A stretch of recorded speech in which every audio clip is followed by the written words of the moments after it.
नमस्कार, स्वागत है आप सभी का मेरे चैनल अमृतवाणी में।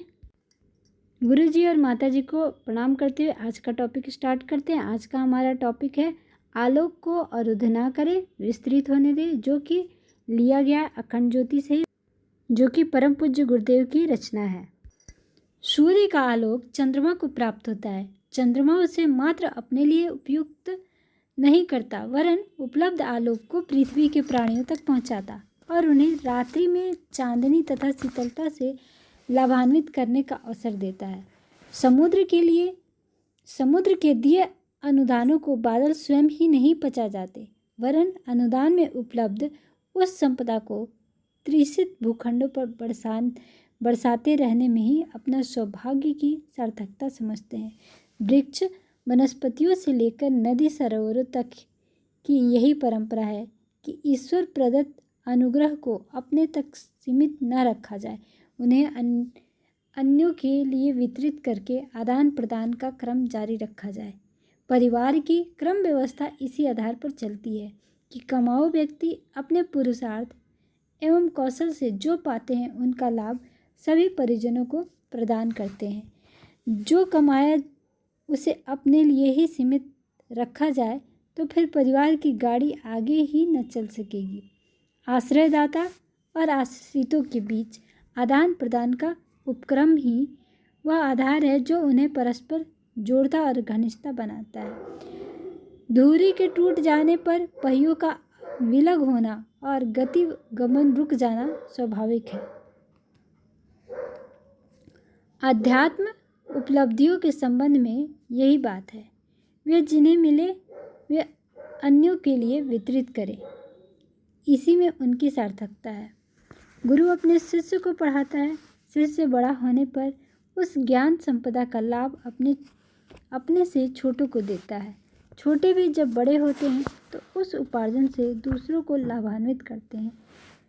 बाप ने बेटे को पढ़ाया, बेटा अपने बेटे को पढ़ाता है। माँ अपने बच्चों का भरण पोषण करती है, वे बड़े होकर अपने बालकों का लालन पालन करते हैं। यह सृष्टि क्रम आध्यात्म क्षेत्र में भी समान रूप से लागू होता है। आध्यात्मिक उपलब्धियां जिन्हें मिले वे उन्हें दूसरों को वितरित करने का प्रयत्न करें। अग्नि ने दीपक को प्रकाशित किया, जब दीपक का उत्तरदायित्व यह है कि अपने क्षेत्र को प्रकाशित करे।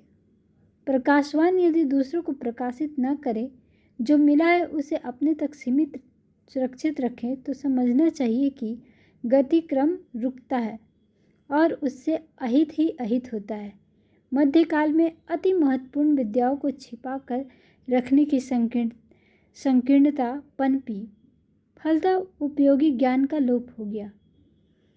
तृष्णार्त व्यक्ति उन्हें अपने साथ ही लेकर मर गए। कंजूसों का धन भूमि में गड़ा रह जाता है और फिर किसी के काम नहीं आता। सार्थकता उसी संपदा की है जिसका परिभ्रमण होता है और अनेकों को आजीविका उपार्जन का अवसर मिलता है। गायत्री ज्ञान के संबंध में भी यही नीति बरतनी चाहिए। यह आलोक जिन्हें भी उपलब्ध हो वे उससे स्वयं ही लाभान्वित हो और इसके लिए भी प्रयत्न करें कि दूसरे भी उसका लाभ उठाएं। किसान के खेत का उपार्जन उसी के घर में रखा नहीं रह जाता, वरन अनेकों की क्षुधा निवारण का निमित्त बनता है। उद्योग में जो उत्पादन होता है उससे मालिक भी लाभ उठाते हैं, साथ ही दूसरों को भी उसकी सुविधा मिलती है। यह उदार सहकारिता ही प्रगति क्रम की आधारशिला है। जब हर क्षेत्र में यह उपक्रम चलता है तो आध्यात्म क्षेत्र में भी इसका अवरोध क्यों होना चाहिए। साधकों को अपनी साधना परायणता का स्वाद दूसरों को क्यों नहीं चखाना चाहिए। धनिकों का कर्तव्य है कि अपनी संपदा का उपयोग इस प्रकार करे कि उसमें अनेक परिवारों का भरण पोषण होता रहे। ज्ञानवानों के लिए यही उचित है कि विद्या का विस्तार करके अनेकों को अज्ञान के अंधकार से उबारे। चिकित्सक स्वयं ही स्वस्थ रहें और अपने कौशल का निरंतर उपयोग करके अनेक रोगियों का कष्ट दूर करते हैं। यह सामान्य प्रचलन है। विशिष्ट लोगों को अपनी विशिष्टता का आलोक अधिक व्यापक क्षेत्र में वितरित करने की भूमिका बनानी पड़ती है। साहित्यकार, कलाकार, संगीतकार अपनी कला साधना में स्वयं तो निरत रहते ही हैं, पर साथ ही उनकी चेष्टाएं इस दिशा में भी गतिशील रहती हैं कि अन्य असंख्य को उन उपलब्धियों से लाभान्वित होने का अवसर मिले। विज्ञानवेत्ताओं ने बिजली, रेडियो आदि के अनेक आविष्कार किए हैं। साथ ही यह भी प्रयत्न किया है कि उनका लाभ व्यापक रूप से समस्त जन समाज को मिलता रहे। फिर वे आविष्कार उन्हीं लोगों के काम आते रहते। अन्यों को उनका लाभ न मिलता तो इसे दुर्भाग्य ही कहा जाता। उन प्रतिभाओं को श्रेय के स्थान पर अपयश ही मिलता। कंजूसों की निंदा इसलिए होती है कि उनके साधनों का लाभ दूसरों को नहीं दिया, अपने तक ही सीमित रखा।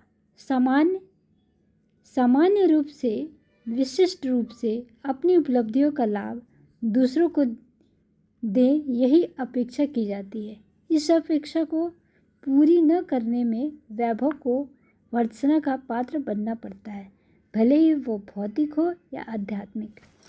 प्राचीन काल के ऋषि मनुष्यों ने अपनी साधना तपश्चर्या से जो महान उपार्जन किया, उससे समस्त जन समाज को लाभान्वित किया। इस देश के नागरिक देव मानव बने और फिर उनके सर्वत्र सतयुग का स्वर्गीय वातावरण बनाने का अथक प्रयत्न किया। ऋषियों की यह पुण्य परंपरा ही महान भारतीय संस्कृति की रीढ़ है। इसी ने अपने देश समाज को जगत गुरु चक्रवर्ती एवं विपुल संपदाओं का अधिपति बनाया। यदि ऋषियों को कृपणता घेर लेती और वे मात्र अपने लिए ही स्वर्ग, मुक्ति या सिद्धि की बात सोचते रहते, तो निजी रूप में वे भले ही चमत्कारी रहते, उन्हें जो अनेक लोक श्रद्धा का उपलब्ध हुई, उसकी कोई साधना न बनती। चमत्कारी तो जादूगर, बाजीगर भी होते हैं। उनका कौतूहल देखकर मनोरंजन में तो कई लोग रह करते हैं, पर उनकी श्रद्धा किसी को नहीं जाग आती। सार्थकता उन्हीं सिद्धियों की है जो जन जन के काम आए। अपनी निजी लाभ के लिए चाहे संपत्ति कमाई जाए या सिद्धि, उससे उसकी चर्चा भर हो सकती है, अभ्यर्थना नहीं। ब्राह्मण और साधु वर्ग को मानव समाज की उत्कृष्टता का प्रतीक माना जाता है। उन्हें भूसर पृथ्वी का देवता कहा जाता है। इसका कारण उनका जप तप ज्ञान अध्ययन नहीं, वरन लोक मंगल के लिए समर्पित जीवन ही माना जाता है। वे आत्मिक पवित्रता, श्रेष्ठता की उत्कृष्टता, लोक मंगल की क्षमता के लिए जप तप करते रहते थे। जो समर्थता एवं विशेषता उन्हें उपलब्ध होती थी, उससे जन जन को लाभान्वित करने के लिए परिभ्रमण करते और घर घर अलख जगाने की प्रक्रिया अपनाते थे। तीर्थ यात्रा इसी कारण पुण्य परमार्थ में गिनी जाती थी कि उसके द्वारा धर्म प्रचारक जन संपर्क साधते और उत्कृष्टता अपनाने की प्रेरणा देते थे। इस आधार पर मानव समाज को जो लाभ होता था, उसी को देखते हुए तीर्थयात्रियों को सम्मान मिला। अन्यथा पर्यटन तो विशुद्ध मनोरंजन है, उसके लिए तो लाखों की भीड़ इधर उधर मारी मारी फिरती ही रहती है। पर्यटकों को या यावरों को किसी भी श्रद्धा सहानुभूति कहाँ प्राप्त होती है। हिरन इधर से उधर दौड़ते और पक्षी जिधर तिधर उड़ते रहते हैं। इसे तीर्थ यात्रा थोड़ी कहा जाएगा। पुण्य और परमार्थ एक ही अर्थ वाले दो शब्द हैं। जन मंगल के प्रयोजन पूरे करने से ही पुण्य काल की प्राप्ति होती है। दान पुण्य दो शब्द मिलकर एक हो गए हैं और व्यवहार में साथ साथ मिलाकर बोले जाते हैं। प्रत्येक धर्मकृत्य के साथ किसी न किसी प्रकार परमार्थ को सुनिश्चित रूप से जोड़ कर रखा गया है। गायत्री अनुष्ठान की पूर्णाहुति में यज्ञ, कृत, ब्रह्मभोज एवं प्रसाद वितरण की 3 प्रक्रियाएं अविच्छिन्न रूप से जुड़ी हुई हैं। यदि इन्हें पूरा न किया जाए, मात्र जब ही पूरा कर लिया जाए तो शास्त्र परंपरा के अनुसार उसकी गणना अनुष्ठान न होगी, न ही उससे किसी चमत्कारी परिणाम की आशा की जाएगी। प्रायश्चित विधानों में कई प्रकार की तप तितिक्षा का निर्देश है। साथ ही उन सब में यह भी उल्लेख है कि पाप कर्मों के फलस्वरूप समाज को जो क्षति पहुंची है उसकी भरपाई करने के लिए पुण्य परमार्थ भी संयोजा जाए। प्राचीन काल में ब्रह्मभोज की ब्राह्मणों को दान दक्षिणा देने की जो परंपरा थी उसका एक ही कारण था कि साधु ब्राह्मण का वर्ग समुदाय निरंतर लोक मंगल में प्रवृत्त रहता था। आजीविका उपार्जन को वे प्रस्तुत परमार्थ की तुलना में महत्व ही नहीं देते थे। फलतः समाज के लिए यह कर्तव्य हो जाता था कि उनके निर्वाह की श्रद्धा सिक्त व्यवस्था करें।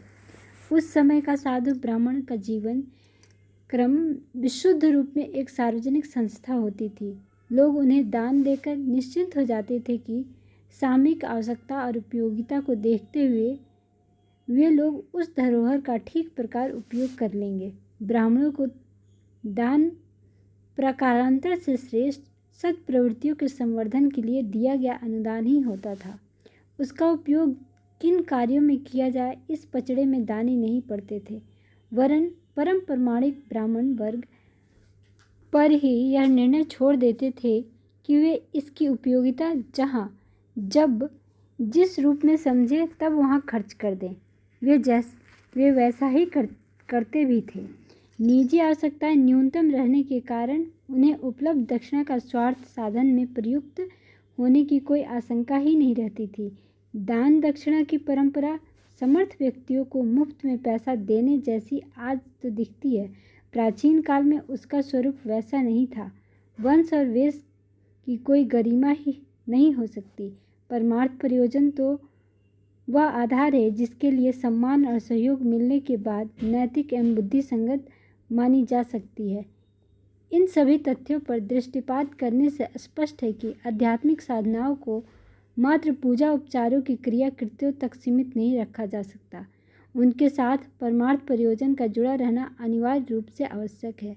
कथा है कि रामानुज स्वामी को कोई चमत्कारी मंत्र प्राप्त हुआ। उनके उसकी सिद्धि की मंत्र दीक्षा लेते समय गुरु से यह कहा था कि वे उसे किसी अन्य को नहीं बताएंगे, अन्यथा नरक में जाना पड़ेगा। सिद्धि की सार्थकता देखकर रामानुज स्वामी के मन में आया कि ऐसे उपयोगी तथ्य से जन जन को परिचित कराया जाए। अतएव वे घर घर जाकर उसका प्रचार करने लगे। गुरु को पता चला तो उनकी नाराज़गी प्रकट की। उन्होंने अपनी नाराज़गी प्रकट की। इस पर स्वामी जी का उत्तर था, प्रतिबंध उल्लंघन करने के कारण उन्हें नरक जाना स्वीकार है, पर इतने उपयोगी तथ्य से जन जन को लाभान्वित करने का लोभ संवरण करना उनके बस की बात नहीं। गायत्री आत्मा की भूख और प्यास बुझाकर उसे परितृप्त परिपुष्ट करने वाली वह अमृत उपलब्धि है जिसे पाकर न व्यथा रहती है, न वेदना, न दरिद्रता रहती है और न ही कृपणता। देवत्व प्रदान करने वाली देव माता, सद्ज्ञान का अजरस अनुदान देने वाली वेद माता, व्यापक व्यवस्था को सुरमय बनाने वाली विश्व माता का आंचल पकड़ने वाला न अभाव सहता है न संकट सहता है। यह भूलोक की कामधेनु है जिसका पेयपान करने वाले न जरा जीर्ण होते हैं न कुरूप न मृतक मूर्छित, जिसका प्रहार अनौचित्य पर ब्रज की तरह टूटता है। उस पर ब्रह्मास्त्र से संपन्न व्यक्ति को किसी से परास्त नहीं होना पड़ता। उदंडता पर अंकुश लगाने की क्षमता से संपन्न होने के कारण वह ब्रह्मदंड है। अनुशासन और नियंत्रण रखने के लिए उसका असाधारण उपयोग होता है। ऐसी आद्य शक्ति गायत्री का तत्व ज्ञान और साधन विधान जानना और अपनाना प्रत्येक दूरदर्शी का कर्तव्य है। इस कर्तव्य का निर्वाह इस आलोक को अपने तक ही सीमित रखने से नहीं हो जाता, वरन उसे व्यापक बनाने का उत्तरदायित्व भी कंधे पर आता है। स्वयं भक्त बनना एक बात है और नारद की तरह अनेकों को भगवत भक्त बनाना दूसरी। स्वयं खाते रहने का मज़ा उड़ाना एक बात है और दूसरों को खिलाने का आनंद लेना दूसरी। अध्यात्म का प्रतिफल है देवत्व। देवत्व में पवित्रता और प्रखरता के दोनों तत्व जुड़े हैं। निजी जीवन में अधिकाधिक पवित्रता बढ़ाने के लिए जप तप करना उसका पूर्वार्ध है। अपनी क्षमता को सत प्रवृत्तियों में नियोजित करना उत्तरार्ध। दोनों के मिलने से ही एक समग्र प्रक्रिया बनती है। पक्षी 2 पंखों से उड़ता है, गाड़ी 2 पहियों से कम की नहीं होती। प्रगति पथ पर लंबी यात्रा पूरी करने के लिए दोनों टांगें सही सलामत होनी चाहिए। आत्मनिर्माण एक धारा है और लोक निर्माण दूसरी। गंगा यमुना का मिलना एक तीसरी उपलब्धि सिद्धि सरस्वती का नया उद्भव करता है।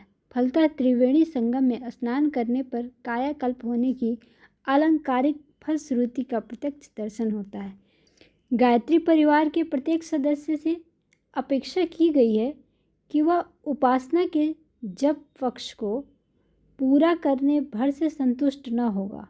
इस तत्वज्ञान का आधार स्वरूप विधान एवं प्रगति क्रम भी समझना चाहिए। इसलिए जब ध्यान से प्रक्रिया आरंभ कराने का प्रयोग तो चलता है, पर साथ ही उसका विज्ञान समझाने के लिए स्वाध्याय, सत्संग एवं मनन चिंतन के सहारे तथ्यों की गहराई तक पहुंचाने का प्रयत्न भी होता रहता है।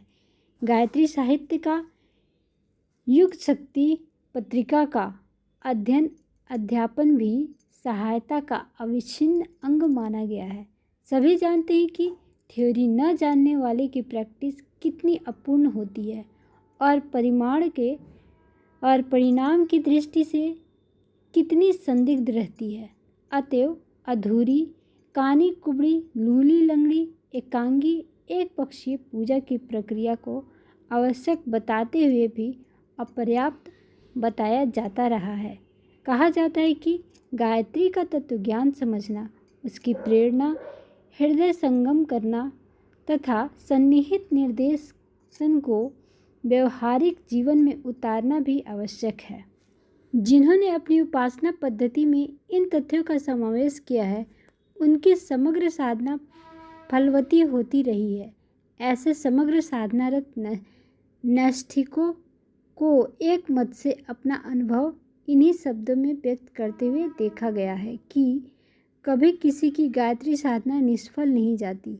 माता का आंचल पकड़ने वाले का कल्याण ही होता है। उपासना की सफलता के लिए साधना का बीजारोपण करने के साथ ही उसके उगने और बढ़ने की व्यवस्था भी बनानी चाहिए। उसके लिए खाद भी आवश्यक है और पानी भी। इनका प्रबंध न हो सका तो समर्थ बीज कठिनाई से अंकुरित भर हो सकेगा, उसे बढ़ने फूलने फलने का अवसर न मिलेगा। खाद का अर्थ है जीवन की पवित्रता और पानी का अर्थ है परमार्थ की प्रखरता। दृष्टिकोण में उत्कृष्टता का समावेश आवश्यक है और आचरण में आदर्शवादिता का। आदर्शवादिता में स्वार्थ सिद्धि को सीमित करने और परमार्थ परायणता को आगे बढ़ाने की प्रेरणा भरी हुई है। आहार विहार का संयम, नीति नियमों का पालन साधने की सफलता के लिए आवश्यक है। ठीक इसी प्रकार यह भी अवश्य है कि उदार परमार्थ परायणता की कार्य पद्धति भी जीवनचर्या का अविच्छिन्न अंग बनी रहेगी। परमार्थ के सामयिक प्रयोग कितने ही हो सकते हैं और उनके कितने ही कार्यक्रम स्थिति के अनुरूप बनते रह सकते हैं, किंतु चिर अस्थायी एवं उच्च स्तरीय परमार्थ एक ही है। श्रेय पथ का अवलंबन करने की प्रेरणा। सच्चे साधकों को सदा इसके लिए अवसर ढूंढने के लिए प्रयत्नरत रहना चाहिए। उपासक का उद्देश्य इष्ट के समीप बैठना और क्रमशः तदनुरूप बनते ढलते जाना है। चंदन के निकट उगे हुए झाड़ झंझाड़ भी सुगंधित होते हैं और लाभ प्राप्त करने के उपरांत उसकी लकड़ी के टुकड़े बनकर नहीं रह जाते। मूल चंदन से उपलब्ध सुगंधि को निरंतर बिखेरते हैं। सदा सयता का यह विस्तार ही सच्ची भगवत भक्ति है।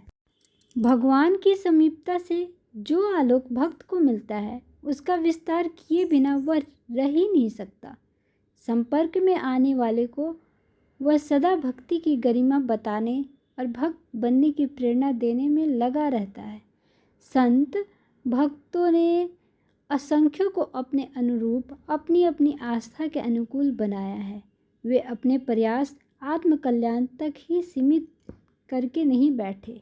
छोटा सा दीपक जब आलोक को उपलब्ध करने भर से संतुष्ट नहीं होता, प्रकाश के वितरण में मरते दम तक लगा रहता है, तो फिर भक्त ही कैसे स्व तक सीमाबद्ध रहकर स्वार्थी कहलाने की लोक भर्त्सना और आत्म प्रताड़ना सह सकता है।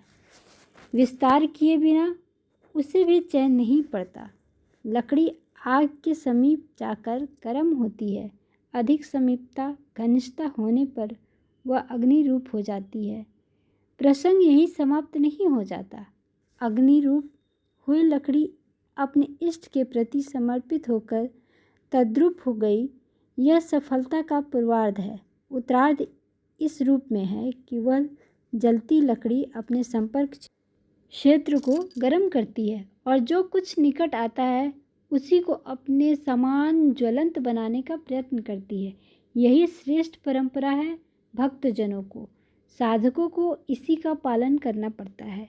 उपासकों में से प्रत्येक को अपनी साधना में एक तथ्य सम्मिलित करके रखना चाहिए कि उनका एक कर्तव्य उत्तरदायित्व यह भी है कि अपने इष्ट आराध्य को सुविस्तृत करने का पुरुषार्थ करें और प्रयास के उपचार प्रयोग में आने वाले साधनों एवं विधानों की तरह ही आवश्यक समझें। जो पाया जाए उसे संग्रह न किया जाए वरन वितरण भी किया जाए। बच्चा थोड़ा सा बड़ा होते ही माता का थोड़ा सा हाथ भी बटाने लगता है। अभिभावकों के अनुदान के बदले उनकी कुछ सहायता करने की बात बाल बुद्धि भी स्वीकार करती है। फिर भक्ति भावना में वैसी उत्पन्न ना हो, यह हो नहीं सकता। आलोक वितरण का एक बड़ा काम है। उत्पादन की तरह ही वितरण का ही महत्व है। व्यवसायी जानते हैं कि फैक्ट्री में जो बनता है, खेत में जो उगता है, वह उत्पादक के भंडार में ही भरा नहीं जा रहता।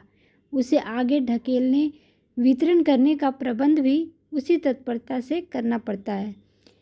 यदि ऐसा न किया जाए तो नए उत्पादन का, नई उपलब्धियों का गति चक्र ही टूट जाएगा। बिक्री न होगी तो स्टोर भरते चले जाएंगे। नए उत्पादक के लिए जगह ही नहीं बचेगी। पूंजी का परिभ्रमण रुक जाने से कच्चा माल खरीदने के लिए पैसा ही न बचेगा। डायनुमा घूमता है तो बैटरी चलती है। सेवा साधना के सहारे ही आत्मबल बढ़ता है और भक्ति भावना परिपुष्ट होती है।